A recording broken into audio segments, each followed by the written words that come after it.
Yun, magandang araw po sa inyo lahat. Welcome po sa Makapili TV.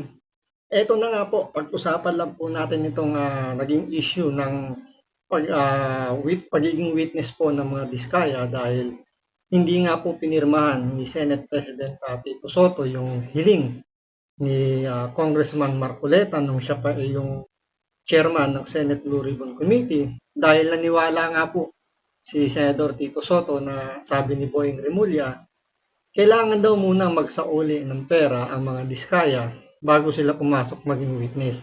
So doon pala makikita natin na imbis na tulungan yung mga kontraktor, yung mga gustong mag-witness para maging palagay yung loob nila na sila ay matutulungan ng gobyerno, partikular ng Senado, parang yung Senado mismo ang gumigiba doon sa, alam niyo yun, sa kredibilidad ng mga Diskaya. Pero hindi naman ibig sabihin na bibigyan ng or pagbibigyan ng Senado na maging witness yung mga Diskaya, maniniwala na kagad sila sa mga sasabihin nito. Kaya kailangan pang i-evaluate yan, kailangan munang timbangin yung mga sasabihin nila kung ito ay may katotohanan. Ang problema, kahit ang Senate President na si Tito Soto, isa doon sa mga gumiba doon sa statement ng mga Diskaya. Kaya kung mapapansin nyo, nung nagkaroon ng hearing doon sa House of Representatives, bakit pumunta si Vico Soto? Kung titingnan nyo, parang nagamit pa nga si Vico Soto ron dahil wala namang bigat yung sinabi niya para sabihing sinungaling mga Diskaya. Although medyo nakabutas lang siya doon sa yung kinikita daw ng mga Diskaya is 2 to 3% lang at minsan daw lugi pa. Pero hindi naman nakaka-apekto para magturo kung sino talaga yung pinakaulo ng sindikato sa gobyerno natin. Pero yun nga nangyari dahil nga dun sa paglabas ni Vico Soto, umikot yung kapalaran ng mga Diskaya at hindi sila napagbigyan na maging witness dahil hinarang nga ni Boying Remulla at nito ni Tito Soto. Ngayon nagkaroon ng sagutan yung dalawang senador, si Alan Peter Cayetano at si Tito Soto. At pinangaralan ni Senator Alan Peter Cayetano, tinuruan itong si Tito Soto kung ano ba talaga yung procedure, ano ba yung requirements para maging witness. Kasi ang nangyari rito, parang sa level pa lang ni Tito Soto, hinatulan niya na yung mga Diskaya na hindi pwedeng maging witness. Na kung titimbangin mo nga naman, sabi nga naman ni Senator Marcoleta at ni Senator Alan Peter Cayetano, pwede naman pumasok doon ng mga Diskaya kung magbibigay sila ng mas mabigat pa mga statement na magtuturo kung sino talaga yung ulo ng sindikato. So ito, panoorin po natin yung naging pangangaral ni Senator Alan Peter Cayetano dito kay Tito Soto tungkol sa requirements para maging witness yung mga Diskaya. Pero syempre, bago ang lahat, kung hindi ka pa nakasubscribe sa Makapili TV, baka pwede naman pakipindot po muna yung subscribe button. At the same time, palike na rin po ng video, wala naman pong bayad yan. Kaya pindot na. So ito, panoorin po natin pakinggan yung mga sinabi ni Tito Soto. Kaya napangaralan siya ni Senator Alan Peter Cayetano. Ang Witness Protection Program, ang pagkakaalam ko, magkakaroon ng immunity from criminal prosecution. So kung natatakot sila sa kanilang security, billion-billion ang pera nila Ang dami nilang pwedeng bayaran ng security guard Kahit 1,000 security guard kaya nila Bakit kailangan ang gobyerno? Ay galit na ang mga tao dahil hindi nga natin malaman kung ilan yan, kung nangyari nga yan, kung sila nga yan, hindi po ba? Kaya we were just trying to be prudent. Konting konting hinay, wag yung sasabihin natin. Kaya sabi ko, ba't tayo nagmamadali? I'm not pertaining to any senator. Bakit, sana do not feel alluded to if I don't mention your name. Di ba? And then, State witness, there is no other direct evidence available for proper prosecution. Eh. So, it is not applicable to the Discayas. So dito pa lang, base dito kay Senator Tito Soto, hinusga niya na kagad na hindi applicable na maging witness itong mga Diskaya dahil para sa kanya guilty na yung mga Diskaya na sila na yung pinaka guilty rito. Kaya hindi sila pwedeng pumasok as witness. Kasi ang witness kailangan least guilty. Hindi sila yung talagang pinaka-mastermind. Kumbaga maliit lang na portion lang yung pinaka-involvement nila. Kaya nga kung titingnan nyo yung nangyayaring sa gobyerno, parang isang malaking buhaya yan. So yung pinaka-ulo, yun yung pinaka-mastermind. Yung pinaka-tiyan niyan, yan yung DPWs na pinanggagalingan ng pondo kasi lulunukin muna yan ng buhaya, i-store yan sa katawan, sa tiyan. At doon, paghahati-hatian na yan ng mga kurakot sa gobyerno. At yung pinakadulo, yung pinaka ilalabas ng buhaya, yung pinakalatak, yun lang ang nakukuha ng mga kontraktor. Kaya hindi sila yung pinaka-guilty. Diba? Ang pinaka-guilty nga dyan, nasa tiyan, tsaka yung pinaka sa ulo. Pero dito, hinatulan na ni Senator Tito Soto yung mga Diskaya.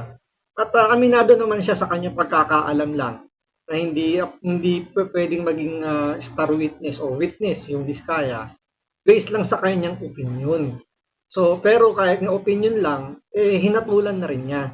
Wala namang nakasaad doon sa batas na ano ba talaga yung, kumbaga yung pinaka-requirements, hindi naman niya pinag-aralan muna, hindi man lang muna siya nagtanong sa ibang abogado, katulad nila Pia Cayetano, di ba? Mas magaling naman sigurado to kay Kiko Pangilinan. Kahit di na siya ikonsulta siguro si Kiko Pangilinan, dito na lang kay Senator Pia Cayetano, pwede na siya magtanong dito. Pero bakit dun siya nakinig kay Boying Rimulya? Alam naman natin, si Boying Rimulya, tuta yan. Tao yan ni Bongbong Marcos. Siyempre, nag-a-apply yan bilang ombudsman, kailangan niyang protektahan si Bongbong Marcos at any cost, at all cost, parang ganun, di ba? So, talagang tatablayin yan ni Boying Rimulya. Yung problema, nakinig dito si Tito Soto. Kaya, yan yung hindi nagustuhan ni Alan Peter Cayetano. Kaya dito, pangangaralan siya. Pero tuloy muna natin. At saka na, hindi rin pwede sapagkat ang pananaw ng karamihan, ang pananaw ng taong bayan, sila most guilty. Ang pwede sa Witness Protection Program, yun, not the most guilty. Ayun ang sinasabi ng batas. Anyway, as I said, the Senate President has the power to order the transfer. And if I have used a word that does not conform to your palate, then pagpasensyahan nyo. Pag ganun, bagkat karamihan ng binanggit ko, opinion ko. Kung ako ini-interview ng media, I always, as far as I'm concerned, tell the truth.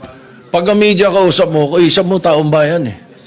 Ganun yun. Kaya iniiwasan ko na hindi ako magsabi ng totoo. Kung opinion ko hiningi, binibigay ko opinion ko, hindi ko tinatago. So if you don't like my opinion, I'm sorry, Mr. President. But that's how it is. Thank you. Ang problema nga, nagbigay ka ng opinion sa media. Alam niyo naman, pagdating sa media, nagkakaroon pa ng twist-twist yang may kanya-kanyang interpretasyon din yung mga media, yung mga vloggers regarding nga sa kung paano mo i-deliver yung statement. Kaya nga mas parang binibigyan mo pa ng importansya yung media kesa yung sasabihin mo sa plenary diyan sa Senado. So saan ba mas mabigat ang statement mo? Yung sa mga interview or yung pinaka-statement mo sa plenaryo ng Senado? Kaya dito binoljak siya rito ni Senator Alan Peter Cayetano tungkol dito sa issue ng witness.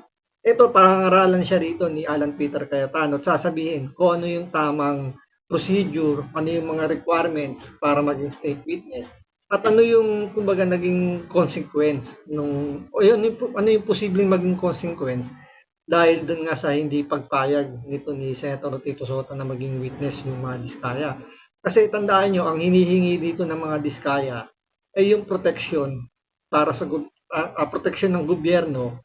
Kumbaga dito nakikipag-bargaining na sila rito sa Senado na proteksyonan nyo kami para magsabi kami ng buong katotohanan. Kasi ang pinapangalanan dito hindi naman mga ordinaryong tao. Ito ay mga congressman. Ngayon, yung mga congressman, sa gobyerno natin ngayon, isa sa pinakamakapangyarihan yan, talo pa nila yung mga senador. Kaya nga, dito ba, kung titingnan nyo, nag-request lang si Martin Romualdez dito kay Tito Sotto, napapayag kagad siya na maging, bagay yung kay Bryce Hernandez. Thank you. Yeah, Mr. President. Okay, let me go now to the Witness Protection Program. Let me first mention, I love the humility of the Senate President in the sense na sinabi niyang opinion niya yon, and of course the Constitution guarantees him his opinion. But let us remember, Senator Tito Sotto before Monday gave the opinion of a senator. But after Monday, he's giving the opinion of the Senate President. There's a thin line between the opinion of the Senate President for the Senate and the opinion of Senator Tito Sotto. Both are valid. He always studies, he always knows what he's talking about. But magkaiba po yun eh. Magkaiba yung dinidebate ko siya sa opinion niya at yung opinion ng Senate President bilang Pangulo ng Senado. So for example po, Ito maganda yung pinunto rito ni Senator Alan Peter Cayetano. Kumbaga yung unang opinion bilang ordinaryong senador, kumbaga yung opinion, pag nagbigay ng opinion, is purely opinion lang talaga. So, kumbaga walang bearing masyado yung kanyang sasabihin dahil hindi naman siya nagsasalita as a whole ng Senado. Ay ang problema ngayon, nagbibigay siya ng opinion as Senate President. So, ang lumalabas dito kasi, kung ano man yung bitawan niyang mga statement, parang ang lalabas, statement pang buong Senado. Kaya nga, pinupunto rito ni Senator Alan Peter Cayetano na kailangan mas maging careful siya magbigay ng statement, lalo na parang ang dating hinahatulan niya na kagad yung mga diskaya. So, yung kumbaga, imbis na tulungan mo na makapag-produce kayo ng witness para malaman niyo yung katotohanan, yung Senado mismo ang pumipigil na malaman yung katotohanan. At parang ang nangyayari nga, bumaliktad na yung lamesa, na yung una ang talagang nasa hot seat yung mga congressman. Bakit biglang nagsalita lang si Bryce Hernandez, umikot na kagad yung mundo, at si Jinggoy na ngayon na pinaka most guilty, di ba? Nawala na ngayon yung pinaka hula. Hindi man hula, pero yun talaga yung nakikita natin na nasa Kongreso talaga ang pinakaulo ng scam ng flood control ng DPWH. for example po, Mr. President, and let me address then Senator Kiko, although in a sense it's none of my business because he was manifesting that in the Blue Ribbon Committee. Iba po ang Witness Protection Program, Section 3, Admission in the Program. Iba po yung Section 10, State Witness. Iba po yung Section 17, Discharge of a State Witness. Yung pong sinasabing he does not appear to be the most guilty, yan po ay tatanggapin natin pag state witness na, wala po tayo doon. Nandun pa lang tayo sa Section 3 protection.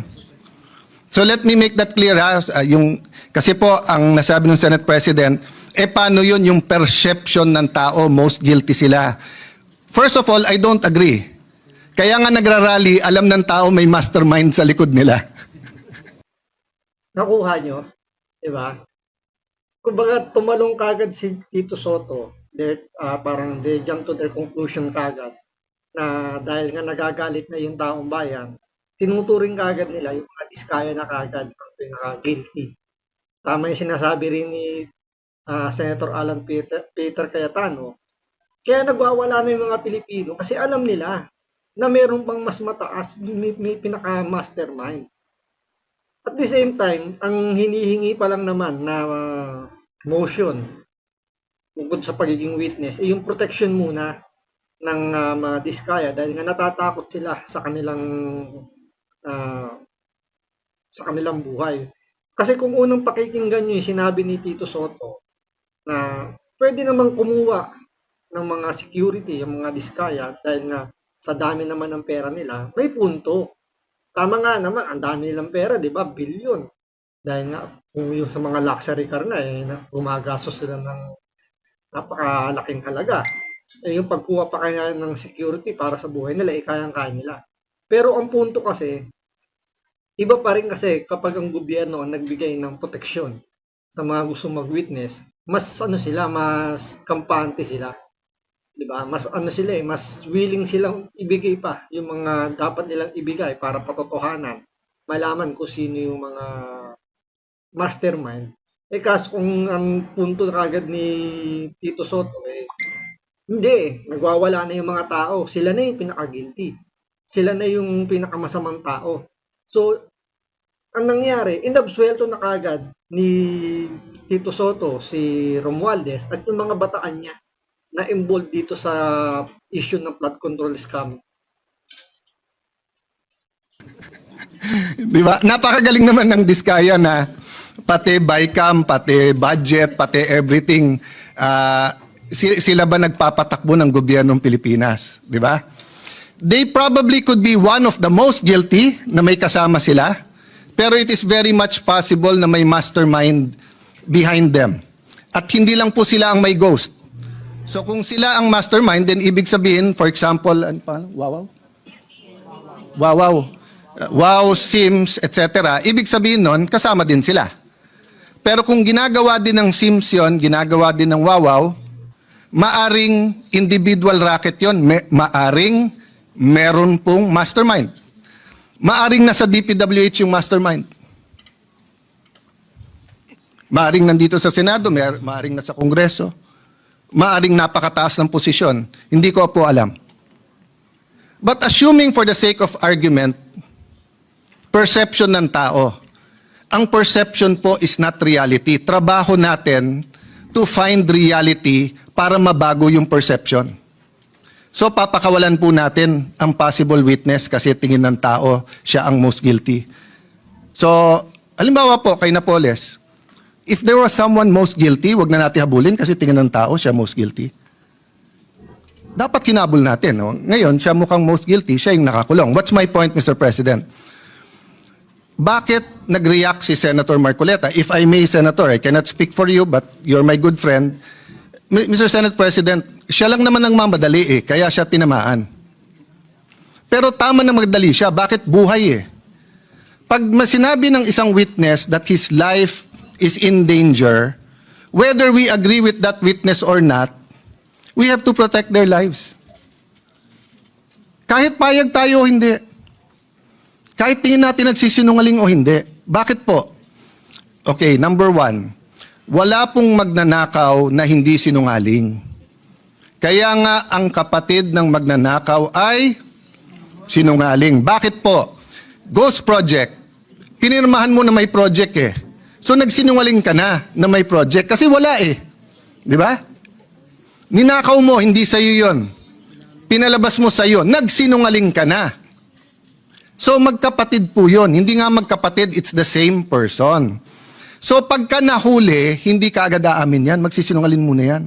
Hindi ako yan.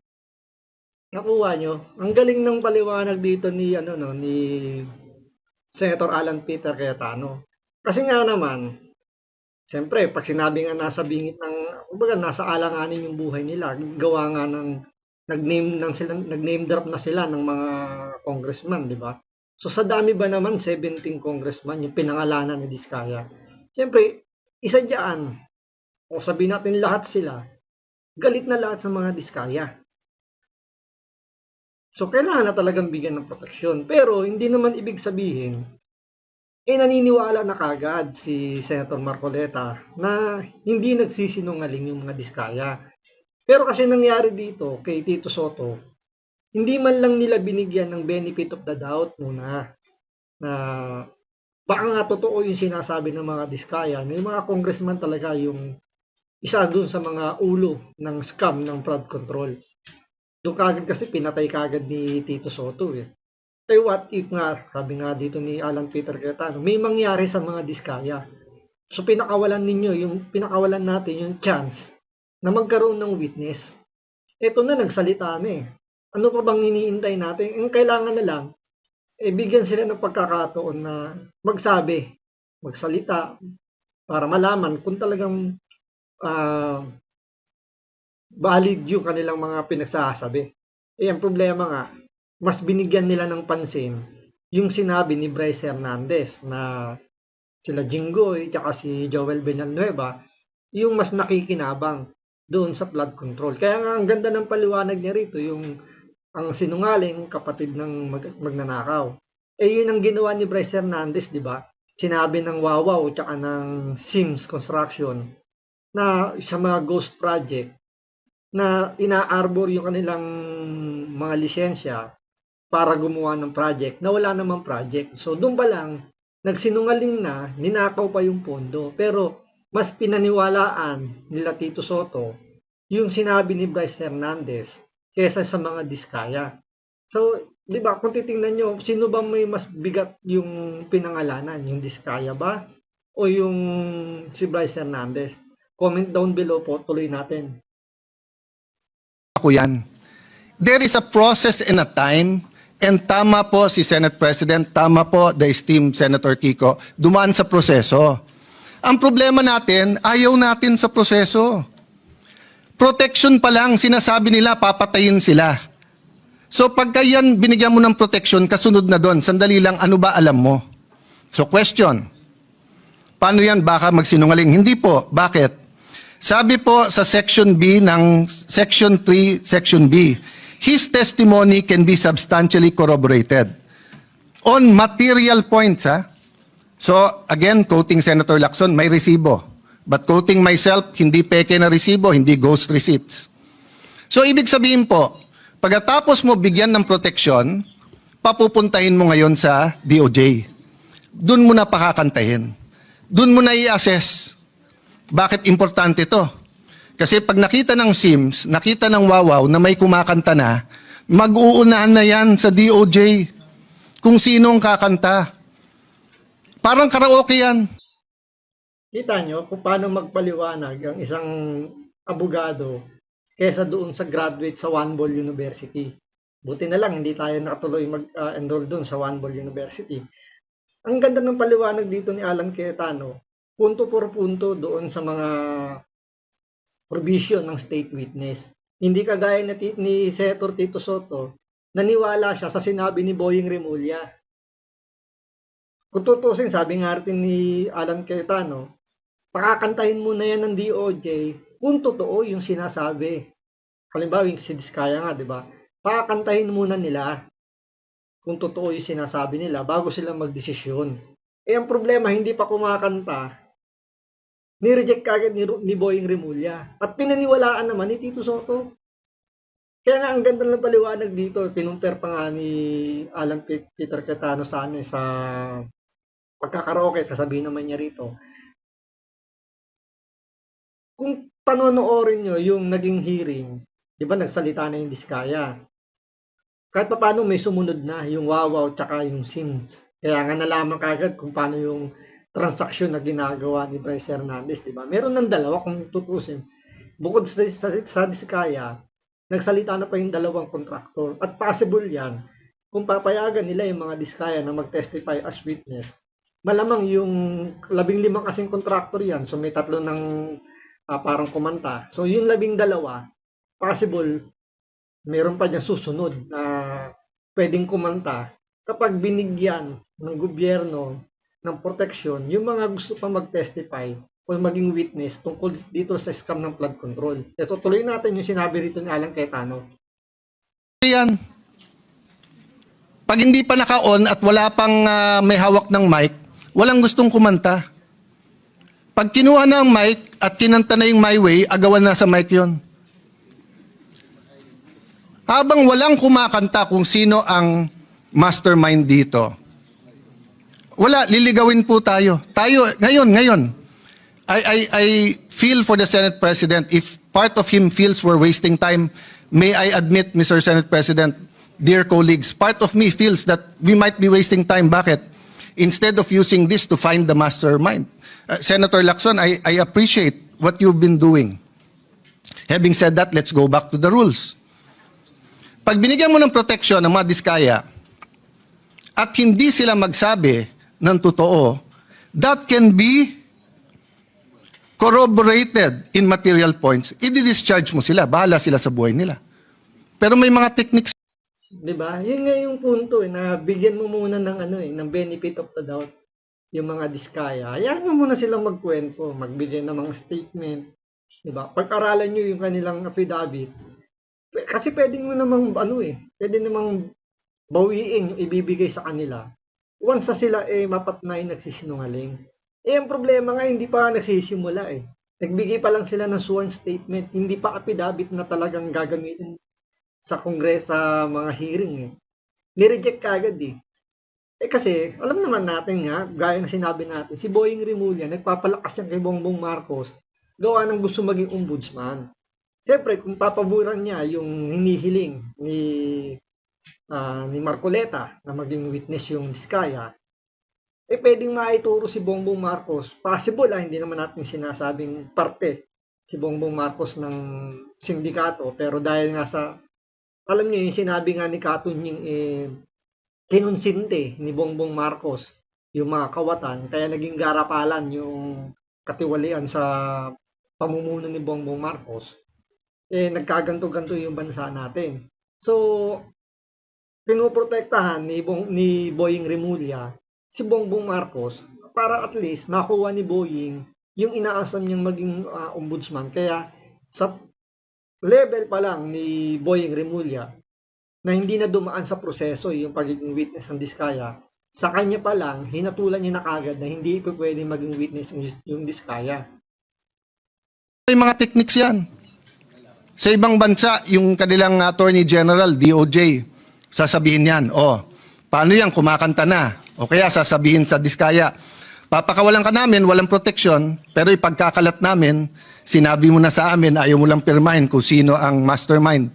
So, there are different techniques that are legal to ferret out the truth. Pero hindi naman pwede pong, sabi nga ni Senator Escudero pag binanggit ang congressman, hindi credible. Pag binanggit ang senador, credible. Yun yung nangyari ngayon. 'Di ba? Ang lumalabas ngayon, ang nasusunod na yung sindikato na umahawak kay Bryce Hernandez. 'Di ba? Tingnan nyo, ano ang pumutok sa media ngayon after na pangalanan ng mga Diskaya yung mga kumikickback sa kanila. Nabura lahat yun sa isang statement lang ni Bryce Hernandez na senador ang kumikickback sa kanila ng malaki. At ang target nila si Jingoy Estrada dahil merong ng issue dati, 'di ba? Na naging nakulong nga si Jingoy pero naabsuelto naman. So si Joel Villanueva laging binabanatan si Saldico, sila ngayon yung kumbaga binabawian siya. Kaya nga tama yung sinasabi ni Chis Escudero naging credible kung senador kapag mga congressman yung idadawit, parang nagbibingi-bingihan na lang. Parang wala silang naririnig na may binanggit na congressman na sangkot dito sa issue ng flood control. Kaya kung isipin nyo, di ba, yung pagkakaroon ng rego doon sa Senado, minadali. Kasi nga, kung pinirmahan, halimbawa, hindi nagkaroon ng rego doon, si Chis Escudero pa rin ang nakaupong Senate President. Malamang sa malamang pipirmahan niya yung request ni Marcoleta na maging witness. Yung mga Diskaya mabibigyan ng proteksyon. So mapipilitan si Boying Rimulya na ipasok sa witness protection program itong mga Diskaya. Kasi malamang sigurado tayo bibirahin sila ng taong bayan kapag dinisregard ni-reject ni Rimulya yung request ng Senado. Sila yung pupupugin. Kasi halatang halata na na hinaharang nila yung pagiging witness ng mga Diskaya. Nangyari dahil nga sa Rigo doon, since hindi pinirmahan ni Tito Soto dahil nag-relay nga daw siya dito sa opinion ni Boying Remulla na maling-mali. Sabi nga ni Atty. Topacio, gumagawa ng sariling batas si Remulla. Alam naman natin na gawain niya talaga yan. Doon pa lang sa kay Tebes pa lang, 'di ba? Marami siyang binaypas doon para lang mapakulong si Tebes hanggang doon sa pag-aresto kay Pangulong Duterte. Ang dami niyang ginawang sariling batas niya para lang alam niyo ma-fulfill niya lang yung kanyang pangako kay Bongbong Marcos na puprotektahan siya, ibigay lang sa kanya yung pagiging ombudsman. So, antayin natin yung magiging hearing ng Senate Blue Ribbon Committee sa pamumuno ngayon ni Senator Panfilo Lacson. At diyan natin malalaman kung talagang ano ba yung pinaka magiging goal nila rito, yung malaman ba yung katotohanan o pagtakpan yung mga masasangkot sa flood control. So maraming salamat po sa panonood. Ingat po kayo lagi. God bless.